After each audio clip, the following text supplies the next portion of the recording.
Welcome everyone. I'm Everton de Oliveira, Professor Agua, founding member of the Groundwater Project. We currently have more than 400 renowned authors writing high-quality textbooks that will be downloaded that have been downloaded in more than 250 countries already. Wow, that's a success. Thanks to all of you and to all our volunteers. Our books are not only free, they are also available for translations to anyone who is interested in volunteering for this project. We have already more than 350 volunteers from around 50 countries and more than 30 languages. Be part of this noble initiative and help bring groundwater education to your home country in your own language. Visit our website. On behalf of the Groundwater Project, I would like to thank all of you for making groundwater visible. This is the second edition of our event, and our main theme is Groundwater, Invisible Stories. Follow us on social media, Twitter, Instagram, LinkedIn, Facebook. Share our posts and like them. Like this video and subscribe to our channel. Your participation will help give the importance that groundwater deserves. Today's session is about a very seeable effect of the invisible groundwater, sinking cities. And we have the pleasure to bring to you two specialists. Giuseppe Gambolati. Giuseppe, or Dottore Commendatore Giuseppe Gambolati, is a highly awarded professor and one of the most renowned in the land subsidence area. He's a professor at the School of Engineering at the University of Padova, Italy, and has published about 300 papers. Wow. Pietro Teatini is our second guest. Dottore Pietro Teatini is also an awarded professor and entrepreneur working in many parts of the world. He is currently an associate professor at the University of Padova and the vice chair of the IAHS UNESCO IAHP Land Subsidence International Initiative. He has published more than 130 papers. We are honored to have published their book here at the Groundwater Project, Land Subsidence and its Mitigation. Please access our website and download this precious book for free. Before their presentation though, we would like to thank our sponsors. Without them, this noble endeavor would not be possible. Please sponsor our project, make a donation. Every help counts, because the world needs water, groundwater. Our sponsors are G360, Hydroplan from Brazil, TDS from Saudi Arabia, Aardvark, ACOM, A20, Bluemetric, C3 Group, Well and Water Services, GeoEnviro Pro, Golder, GSI Environmental, KGS Group, MTE, Solings, Princeton Groundwater, SS Papadopoulos, Waterloo Barrier, Aqua Insight, Kenpipe, Conrad Drilling, Synergel from Italy, and we have also support from Hydrogeologists Without Borders, Instituto Água Sustentável, Water Research Commission, Groundwater Division, GSSA, and GRIP. Thank you very much for sponsoring and participating with us. And now I have the pleasure to introduce you to our very nice guest, Giuseppe Gambolati. Please, Giuseppe, your turn. Welcome. Thank you very much, Dr. Everton de Oliveira, for introducing my presentation. I will be talking about the subsidence of Venice and a project of raising Venice, of counterbalancing the subsidence of Venice. Here is a list of major subsiding area in the world because of extraction of water. And you see at the 24 position, there is Venice here, 24, Venice. You see the arrow. And actually, the land subsidence on Venice has been very, very small compared to the other records of land subsidence. If you compare the land subsidence of Venice, 12 centimeters, with that of Mexico City, which is 13 meters, or the land subsidence Mexico City is number 16. For all the other places, it is much less. But nevertheless, it is a very critical amount for the survival of the city. The idea is to counterbalance the land subsidence by injecting water. If the origin of land subsidence is extracting water, if you inject water, you do the opposite procedure. You should raise the land instead of settling the land. Here you see a picture showing the area where most land subsidence of anthropogenic origin has been recorded. You see the North America, the western side of the North America, Europe, and especially the Far East, the Far East. Now, we have two problems. One problem is theory, and the other problem is practice. From theory, it is possible to expect to raise the land if we inject water. But do we have experimental evidence that this really occurred? Yes, we have several areas in the world where water has been injected with the purpose of raising the land. I show you the Wilmington oil field, Long Beach, California. You see, this profile are all line, equicontour line of the same amount of rain. And these are feet. So you see there are several feet of uplift which have been measured in practice.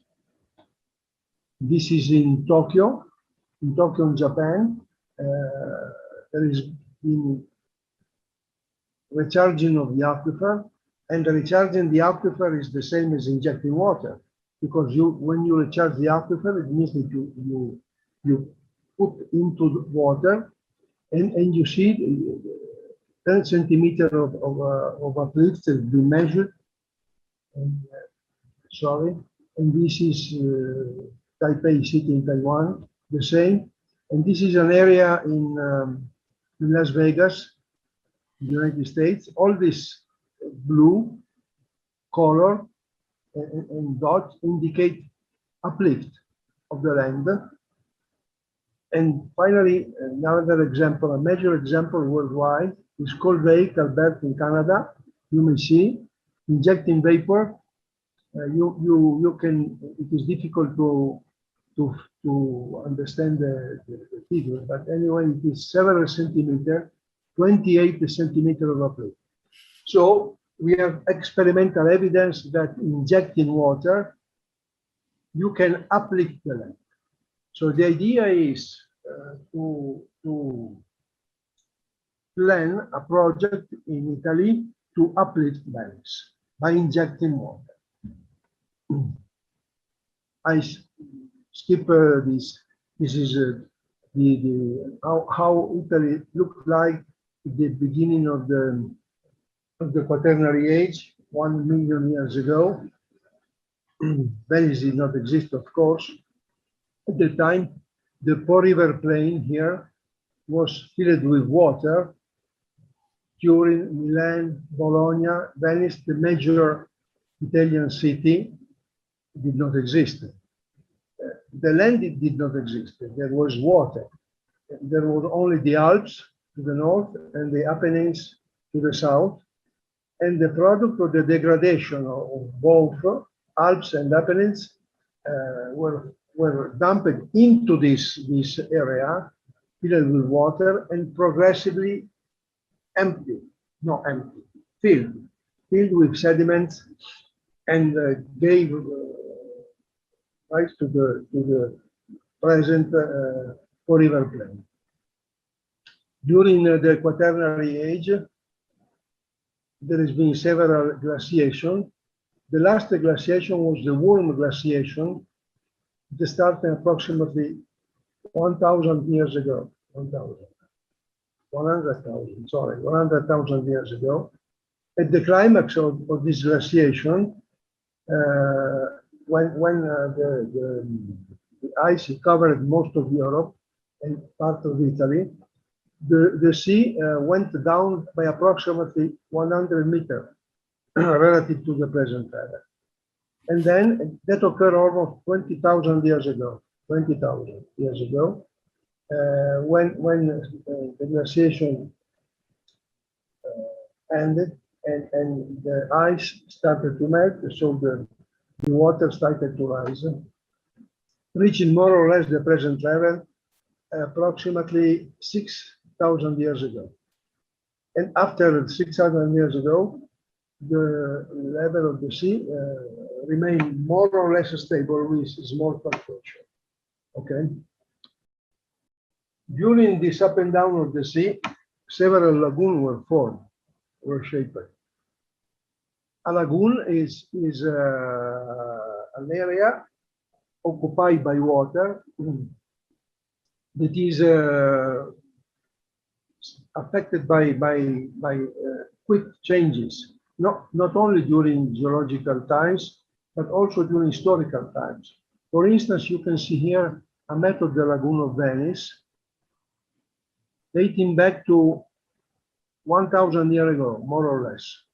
And if you compare this lagoon with the present lagoon, you see many differences. For instance, this old lagoon were connected to the sea, to the Adriatic Sea, through 9 inlets, while now the inlets are only 3. You see, it's only 3. And perhaps you have heard of the MOSE project, which is the project that involves the construction of the barrier, of the mobile barrier at this inlet, in order to close the connection between the lagoon and the sea during the storm surges, in order to prevent the city from being flooded. Okay? So our idea is not to operate on the water, but to operate on the land.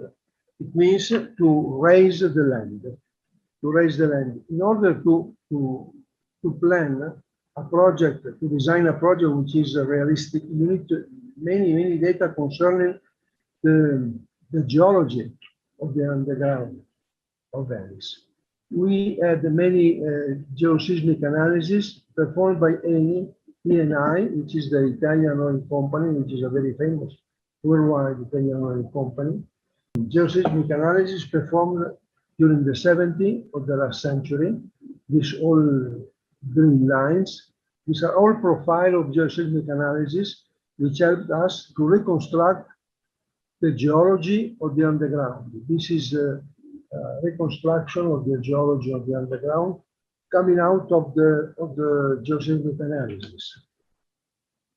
And then in the 70s, the National Research Council of Italy drilled a borehole in the Venice area down to 1,000 meters in order to have a very realistic profile of the geology.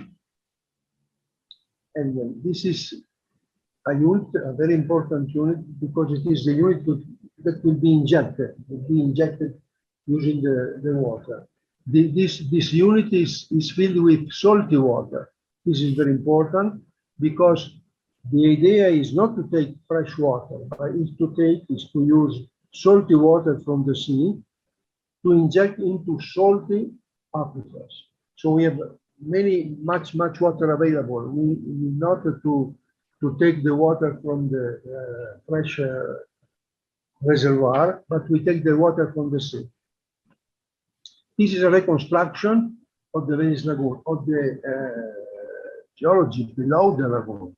Reconstruction in terms of the lithostratigraphy, gravel, sand, clay, silt, etc., which is very important. And you can see here the unit A, which is the the geology of the formation which is injected.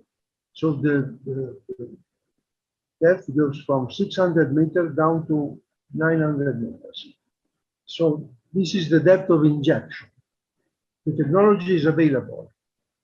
It comes from the oil industry, so there is no problem to inject water down to this depth. You can see here reconstruction of the geology as is being used by the model, by the geomechanical model. So we have to, we perform two modeling approach. One, hydrogeologic model, because we inject water, so we have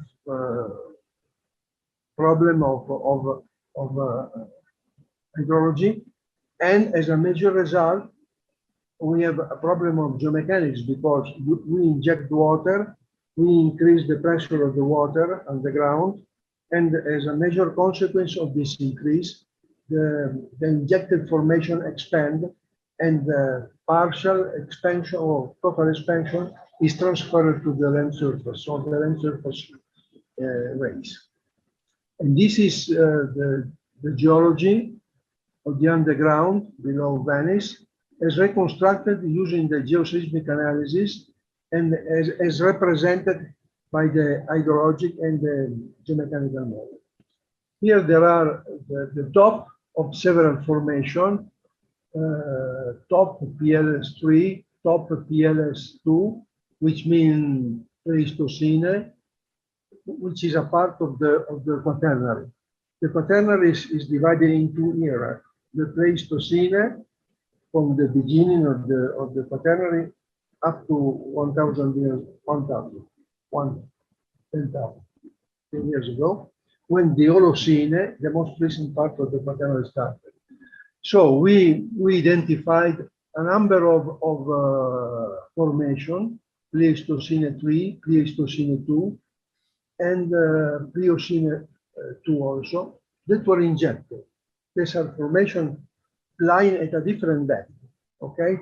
But they have been identified quite accurately, and we started to, we simulated the injection of the water into this formation. This is the model, this is the representation of the model. It was a finite element model for those who are familiar with the technique, the modeling technique.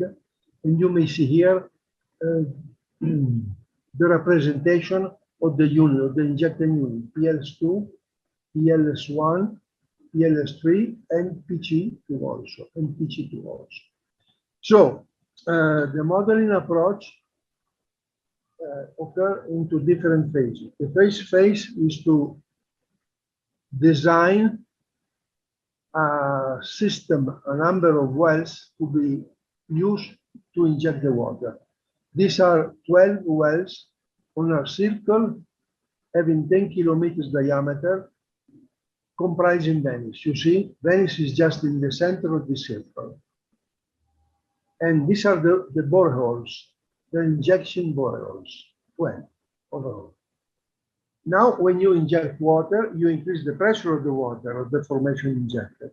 So the first thing to do is to predict the increase of the pressure within the injected formation. You may see here, this is one of the injected formation. You may see after 2 years, after 3 years, after 5 years, after 10 years. And this is the representation of the increase of the pressure, of the pore pressure below Venice inside the injected formation, one of the formations. And you may see holes here. That was a cross vertical section, and if you want to see an horizontal view of the increase of the pressure, you may see here after 3 years, 5 years, 10 years. Okay, this is for what concerns the hydrological model. Then the geomechanical model comes into play, and the geomechanical model uses the results of the hydrological model to predict the expansion of the injected formation and the transference of the expansion to the land surface, which is the which is the rise of land. So let's show exactly the predicted result. The number are centimeter. So after 3 months, we raise this area by 2 centimeters. After 6 months, you see that the area uplifting is increasing, of course, is increasing. After 1 year, after 2 years, after 5 years, after 10 years. This is the final results of our modeling approach. You may see here that we can uplift Venice of 26 centimeters. 26 centimeters. And you may appreciate also the uniformity of uplift, because the color represents the quantity of the uplift. You may see this color is very uniform, so it means that Venice is uplifted very uniformly. Just to give you an idea, what is the benefit concerned with this uplifting? Let's use an average figure. Let's use 30 centimeters, okay? 30 centimeters. Here you have the acque alte, the high water, which has been recorded from 1870 up to 2020. You may see there has been an increase in the frequency in the last half century, of course. Here you may see also the extraordinary high water of November 1966. It was 194 centimeters above the average sea level. You see, if we increase the height of Venice by 30 centimeters, which is more or less the results of the prediction, we can cut the vast majority of the high water. Out of 334 events, which has been recorded from 1870 to 2020, only 25 would be larger than 140 meters. So only 25 high water would have occurred since 1870 instead of 334. So the benefit will be very, very large. The idea is to uplift Venice in order to contribute to the functionality of the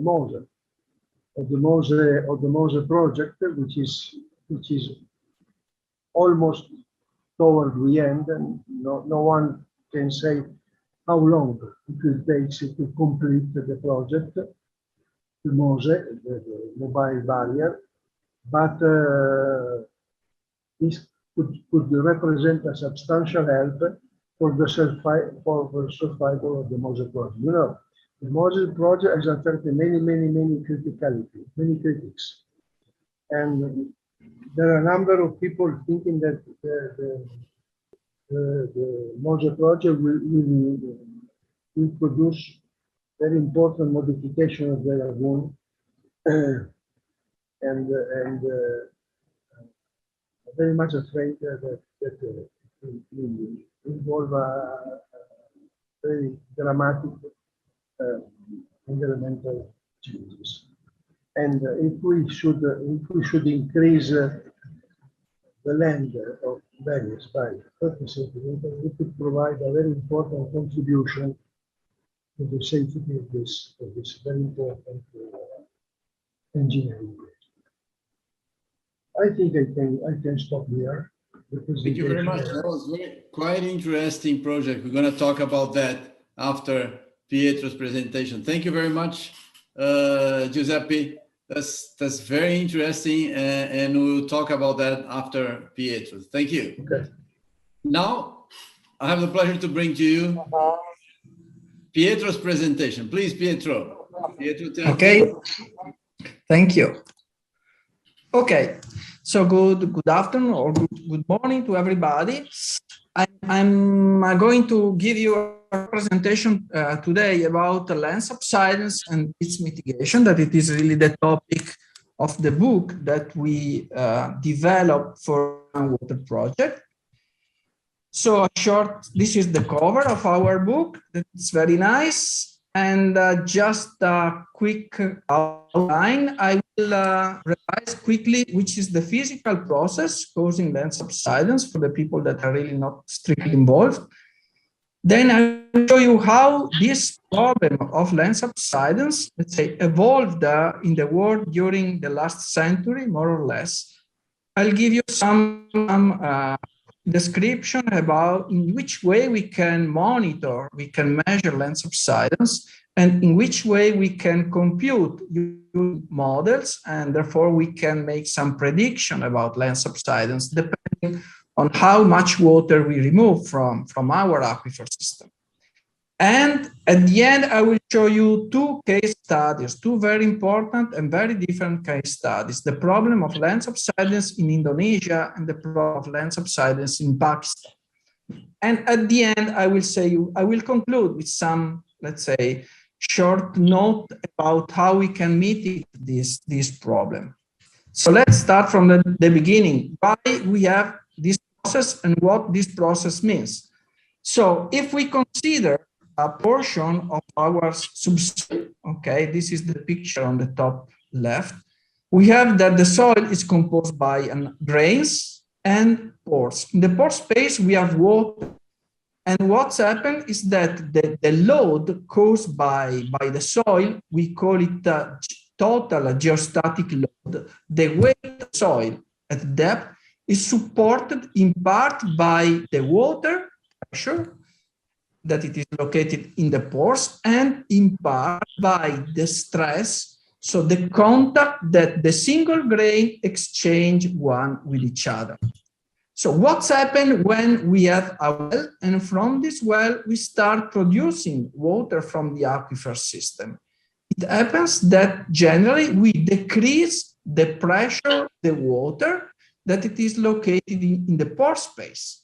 So as the weight of the soil remain the same, the water that it feel a smaller pressure is not able to keep and to protect the soil itself. So part of this stress is, let's say, supported in a larger rate by the grains. So the grains have to support larger stress with respect to the original states. And this causes a compaction of the state itself. So we have a reduction of the pore space, so the aquifer become thinner with respect to the original thickness. And this consequently, the land, as let's say, the aquifer become thinner and thinner, of course, the land surface follow the movement of what's happened at depth. And we have a lowering of the land surface. So this is a very big problem, huge problem. And we have very, let's say, important case studies in the world, and that are in some way summarized in this in the picture that is provided in these slides. Three classical examples, if you want. A first one is in New Zealand. There is a Wairakei geothermal field. So in this area, the water is removed in terms of geothermal resources. So a lot of water is extracted, and this causes a very huge land subsidence. How much the land surface goes down? 14 meters. Okay, so the surface, the land has a permanent loss of 14 meters with respect to the original position. So you can imagine how much. It's a huge building, 14 meters. We have a second example that it is very well known. It is Mexico City. This is the central picture. This is also a site where land subsidence amounted to about 12 meters. So the central part of the city of Mexico subsided from the beginning of the past century up to, let's say, nowadays, part of the city subsidence exceeded 12 meters. So also in this case, the numbers are unbelievably large. And then we have third case that it is also very important and well known all over the world, that it is the San Joaquin Valley in California. Also in this case, the people there, mainly due for farming activity, they pump out a lot of water from the aquifer system located below the valley. And in case we have also subsidence that amount to about 9 to 10 meters. And this is a very, I would say, the most famous picture in the world representing land subsidence. We have this guy that it is Joe Poland, one of the most, let's say, one of the geologists working for the United States Geological Survey, one of the first scientists that start working on these topics. And he put on the poles, these are poles of conveying electricity. And so you can see the different years. He put on the top 1925, 1951, 1977. So this represents the elevation. In the 1925, the land was located at this elevation. And in the 50s, and this is the 1975. Just to give really a practical idea on how big land subsidence can be. So there can be really meters and meters, so very, very significant. It is interesting to observe how land subsidence developed over time. So is land subsidence only a problem that affected the world or part of our countries in the past, or it is also nowadays a big topic, a big problem that we have to address? And I have to summarize this within this slide. This is a map, okay, that give us the idea where land subsidence record the largest value during the period 1920 to 1980s. So we see that during this, let's say, the last century, we recorded the maximum land subsidence in the United States. We have some cases in Mexico, we have Italy, we have Japan, and something in China. Okay, all over the other part of the world, they are not affected by the problem during this period. If we move to more recent, so from 1920 to 2000, we can see that new regions of the world start feeling the problem. We have Venezuela, we have Spain, some France, Poland, we have China much more. So the number of cases in China increased significantly. We start having Australia also.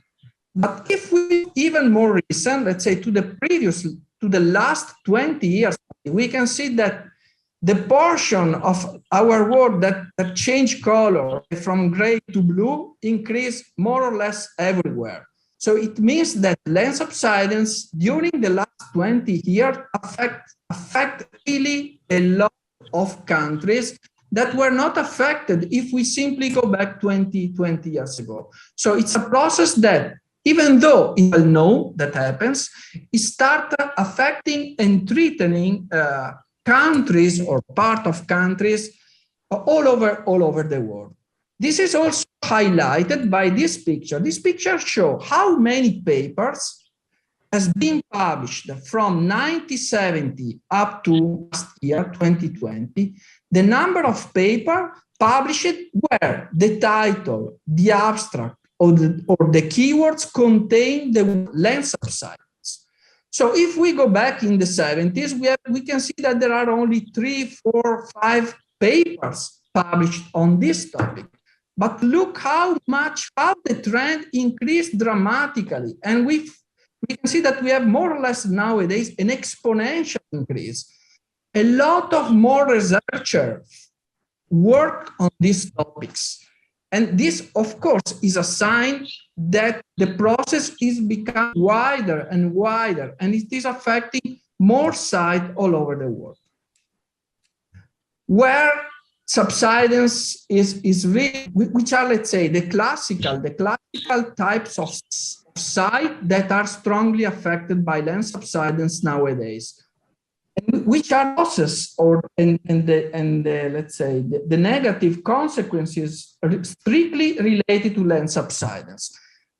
Land subsidence is strongly affecting deltaic areas. This is really probably one of the most dangerous situations, because deltas are generally very flat area with an elevation that it is really very small with respect to the mean sea level. So if this area has permanent loss of few centimeters of land elevation with respect to the mean sea level, this means that the risk of a permanent flooding due to sea level rise is really becoming even more dangerous. Okay, and when we speak delta areas, we can see the Mekong Delta, classical example, Mekong Delta, Mississippi, Nile, but not only, really a lot of deltas. We also have coastal megacities. Probably the largest city all over the world are located along the coastline, to the favorable condition for production, for water availability.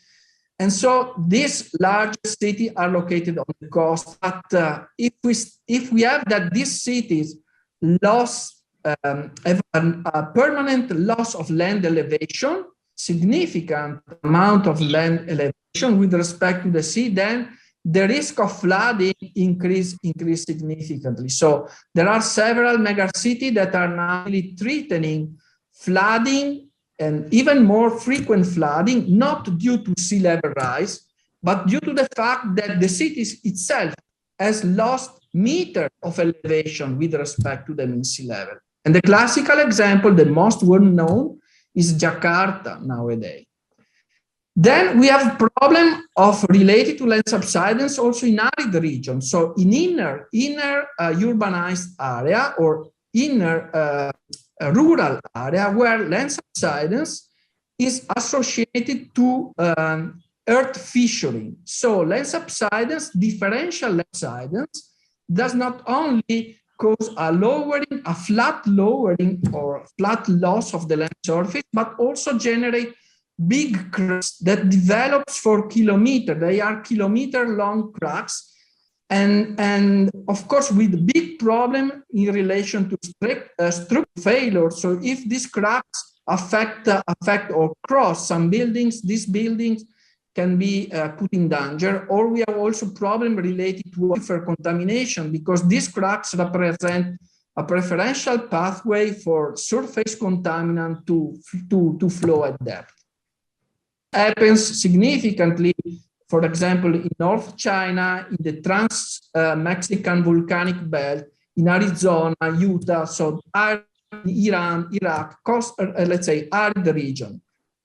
And the last consequence is also related to it's the classical example in this case, Mexico City, where the problem is related to the fact that subsidence also, let's say, cause part of urbanized area to be most significantly affected in the case of seismic event.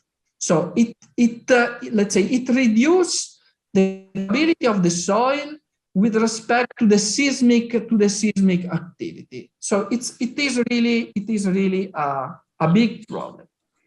How we can monitor land subsidence? We have really a fundamental technological advancement during the last decades. If we go back a couple of 20, 30 years ago, we use land subsidence or we use GPS in order to measure in some point called benchmark. And we are able to measure the movement of the land surface at this specific point where we install some of the benchmark or benchmark network. But during the last 20 years, there has been really the most important technological advancement for monitoring this kind of displacement using the so-called SAR-based technology. So we use a radar sensor mounted on satellite that give us the possibility to provide a picture as this one located on the right-hand side. So we see that we cover more or less completely. This is the coastal area of Venice. Okay, this is the island of Venice. And the color represents points on which we are able to measure the movement from the satellite. And in this way, we are really, let's say, we have now a perfect knowledge on how the land surface move. And this is really, really important. We also have the capability to measure deformation, which is the compaction of the soil due to the fact that we remove groundwater from the aquifer system. In this case, we use the so-called extensometer or extensometric station that give us the possibility to measure vertical compaction, but also the horizontal displacement associated with land subsidence. Nowadays, also there are new methodologies. For example, we use fiber optics. With fiber optic, we have the possibility to measure in much more detail how the compaction behaves into depth along, let's say, this is very useful when we complex or aquifer system, because we attribute to each layer, each compaction using these methodologies. Also, from the numerical point of view, we have done significant scientific advancement. In the past, we mainly use a simplified approach where we simply compute the vertical compaction of our aquifer system associated with that the pressure into the aquifer decrease because we remove water. But nowadays we move from a 1D approach to a 3-dimensional approach. So we are really able to understand how the complete stress field change into the subsurface due to the fact that we remove water from aquifer system. And in this case, we are able to compute not only land subsidence, but also, for example, horizontal displacement associated to land subsidence. And also, we are now able to compute fissure opening and to predict where this kind of earth fissure can be developed depending on the geology, on the geological setting on the area. I will do these two examples. Okay, the first example where land subsidence is now strongly affecting important areas in the world and the population living there. The first case is Jakarta, but it is better to say more generally the cities, that main cities in Indonesia. Here in the central, we have a map that shows the cities that are nowadays affected by land subsidence in the main island composing Indonesia. And we can see that more or less all the cities there are affected by significant land subsidence. Significant means meter. These cities have a permanent loss of 10 to 20 centimeters of land elevation every year. So enormous and unbelievably large rate of land subsidence, due to the fact that they use groundwater to supply, let's say, potable water for the population, even though this has an average yearly precipitation of about 1,800 millimeters per year. So they have a lot of surface water, but they are not ready to use them. Okay, the surface water is so significantly polluted that they are not using. They have to rely on aquifer system, even though they have the possibility to manage a lot of rainfall, a lot of fresh water on surface fresh water. Which is the impact? It is provided by a couple of pictures. Here, these 4 pictures on the left-hand side, these are photos taken in a road downtown Jakarta. This is in 2010. In 2010, this is a channel crossing Jakarta. And so as the city has significant loss of elevation, they have to put some sandbags in order to keep the water inside the channel and avoiding, let's say, the flooding of the road itself. But just 1 year later, they have to start to build, let's say, an artificial wall that it is more or less 1 meter high to keep the water into the channel. But as the city has a big, as very quick loss of elevation, only 3 years later, they have to rise significantly this wall. The wall is now more or less 2 meter high. And if larger in 2021, so nowadays, so there is a continuous rising of these walls in order to keep dry the city with respect to the sea and with respect to the river that cross the city itself. And this is on, let's move on the right side. These are satellite photos taken just north of another important city, Sevan, not far. It is located in Java Island. Okay, if we take a picture here, this is 2003, so we can see that there are some farmland. This is the sea, this is the farmland. They mainly use this to cultivate rice. There are, of course, a lot of water. But if we move to 2013, we see that Earth start to be more or less disappear. If we put nowadays, we can see that there is no Earth at all. So they have a permanent, enormous, permanent loss of land due to the fact that the land is now permanently below the mean sea level due to land subsidence. If we take the picture, okay, here there is some embankment that at the beginning, and you here assume the river, the embankment, the field, and some houses that are, let's say, nearby the embankment and the river. But we look at the situation now, we still have the sea, we still have the channel, the embankment, and the houses. The houses are in the middle of the sea. The sea now is really encroached and completely flood all this area. So really enormous damages and with significantly enormous impact on the population that lives in this area. Second case, completely different. We move to a very arid region, Quetta in Pakistan. So we are at the border between Afghanistan and Pakistan. Here the precipitation is only 150 millimeters per year. Okay, so there really water is a resources that it is really important. They do not have any superficial resources. And in Quetta, the population, this picture shows how the population increased from 1975 to 2015. So the population more or less increased by a factor of 6. So from about 250,000 people, nowadays they are 3 million people live in this area. Why this increase, why there was this enormous is mainly due to the fact that they have a lot of refugees from Afghanistan. When Afghanistan was invaded by USSR, a lot of population moved across the border and they established there. So if we take two pictures of the same Quetta area, in 1954 there is no house, more or less. And nowadays, 2019, you can see houses everywhere. So a lot of population move and live there.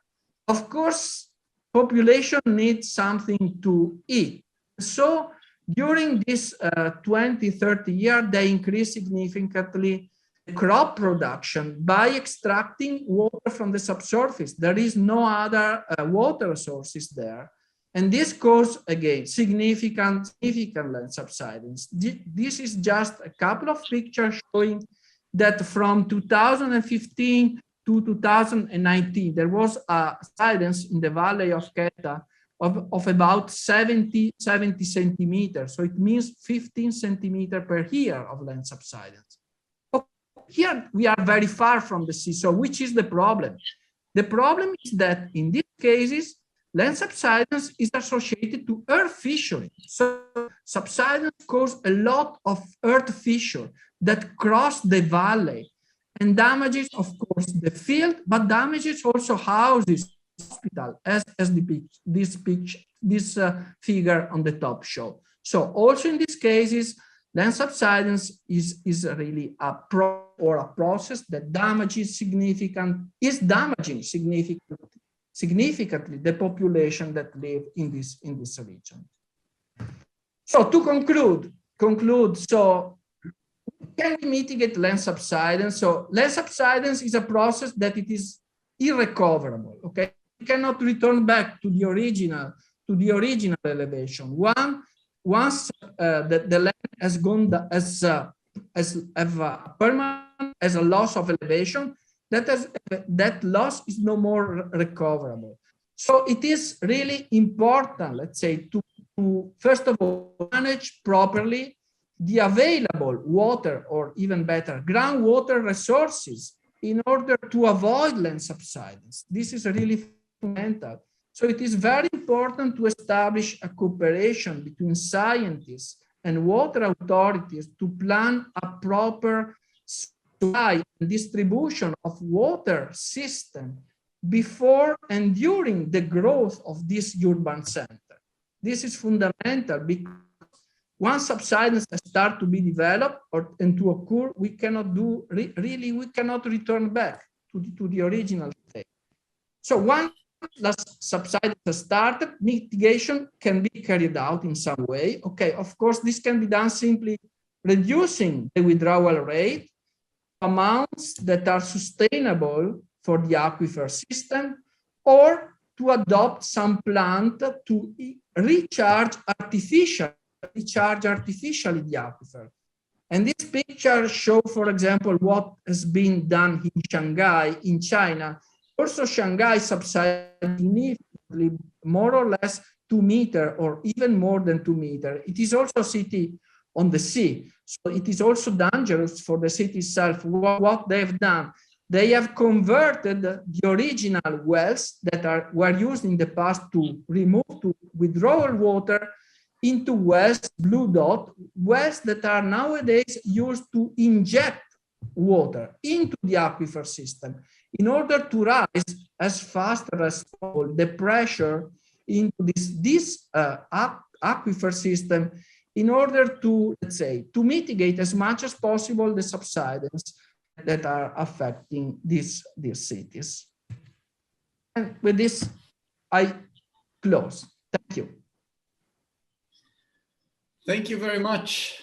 I'm scared with all the pictures that you've shown because, you know, people don't see. We have a situation in the world. We're working this year with the UNESCO team, making the invisible visible. And with your presentation, we have visible results for the groundwater. We know that the world needs water, and groundwater is a way to go. There's no doubt about it. But our paradigm, as you show with your studies, could shift for better. And definitely we should start putting water back to the aquifers. There's no way going out of that. Sinking cities are one of the outstanding proofs of that. So we have major cities with that problem.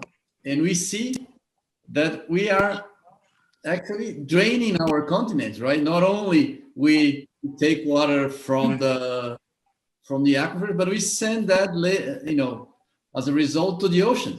So the ocean is raising its level, but because we're sending water to the oceans, not only say ice melt, and we're sinking the cities. I'd like to ask you one important question.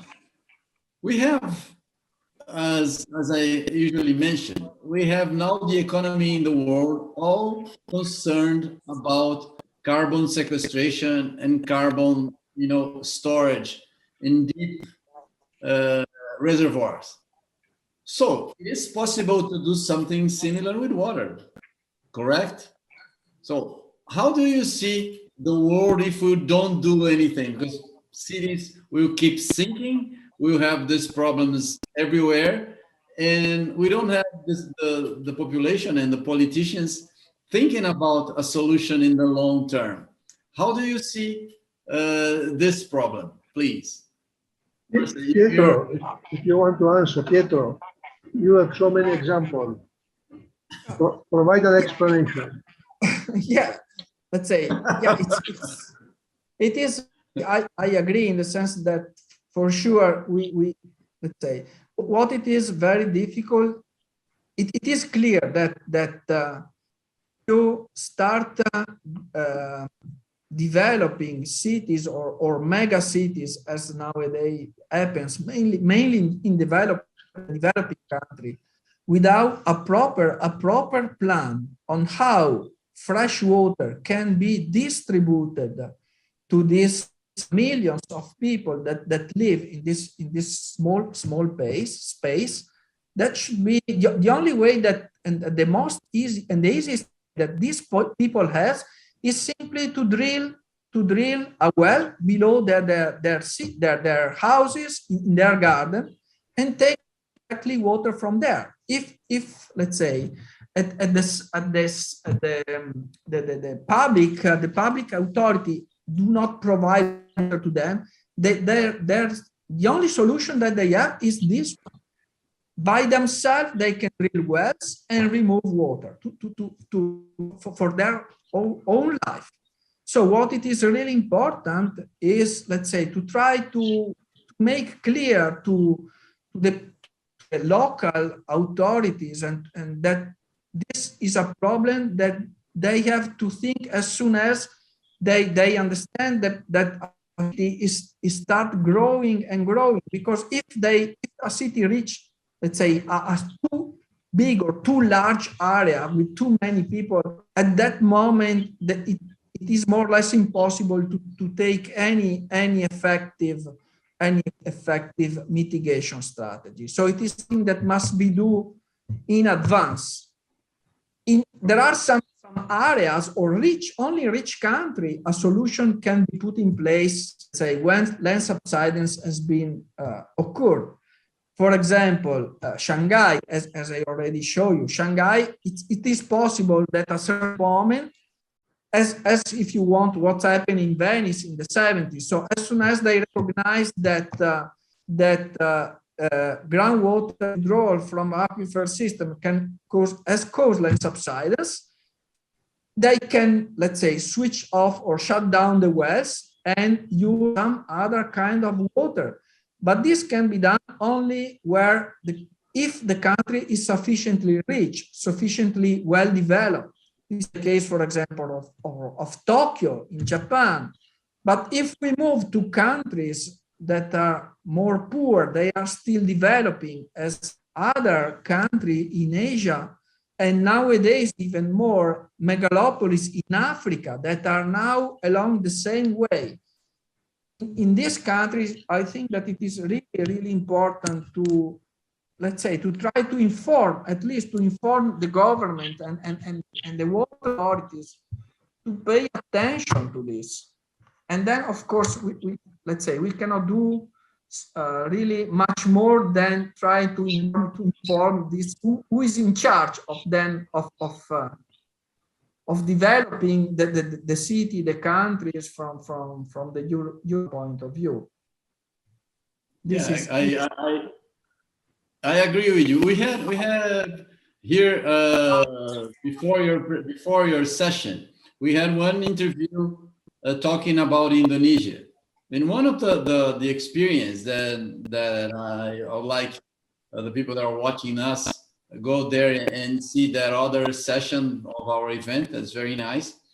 One lady showed a very interesting story in Indonesia. She worked on a village where they have a culture of building recharging wells in Indonesia. So all over the houses, people built wells to recharge rainwater to the aquifer. And they have a culture, and it's not only a culture of thinking about groundwater. They have like spiritual relationship to the water, because that's gonna do well for all the neighbors and all the city, and it works. But that is a small fraction in Indonesia, because you have most places using groundwater everywhere, right? So Yeah. I agree with you. It's a problem of education, and maybe someday that can become a culture of putting water back. That would be Yeah. quite right. Giuseppe, you have this nice experiment in this modeling on Venice. How close is it to become a reality? Because that would be a great improvement. And not only because Venice is a place that is there to tourists and people all over the world. It should be a great example, and it's going to be good for Italy and for hydrogeology all over the world. So how close is this to become true? It's a good question. I don't think it is very close, Oh. because there is the MOSE project going on. And first, I believe that the project model should be completed, because two projects in parallel, not possible. The MOSE project has required so much money that now it is compulsory that it goes to the end. It must first go to the end, the MOSE project. And then, after all, maybe it will be possible to raise the small amount of money to implement the anthropogenic uplift of Venice, which is really a very small amount of money compared to the amount of money required by the MOSE project. Are you aware of the MOSE project? I think so. Yes, It is a very, yes, I am aware. very expensive project, of course. It is, it is. And then the wells would be placed around Venice, not in Venice itself, right? So it's not a problem that the well would interfere in the city itself, right? You mean the But wells? The well, boreholes? yeah. Yes. No, they are not in the city. They are around the city. Yes. No, okay, okay. 1,000 meters deep well is not so difficult to build. I agree with you. It should be, and compared to the result, it's not that expensive. No, compared to the No. MOSE project, it's Compared nothing. to the MOSE project. Yeah. Yes. It is very cheap. It is very cheap. I would say it is very cheap. Yeah. Well, overall, like you, Pietro, you've been to so many places. You've seen lots of interesting cases. Do you feel that we have like a public perception of this problem? When we have the cracks and you have the openings in the soil, for sure, because those affected can see that. But overall, land subsidence is almost invisible because it happens everywhere. It's hard to realize, right? Yeah. So do you think that the people are aware of that and politicians are aware of that, or they don't care? Let's say I agree. It is very difficult to be aware of this process. This is it's a process that affecting slowly, let's say, generally slowly, very large and huge area. This is very difficult to be noticed, to be observed.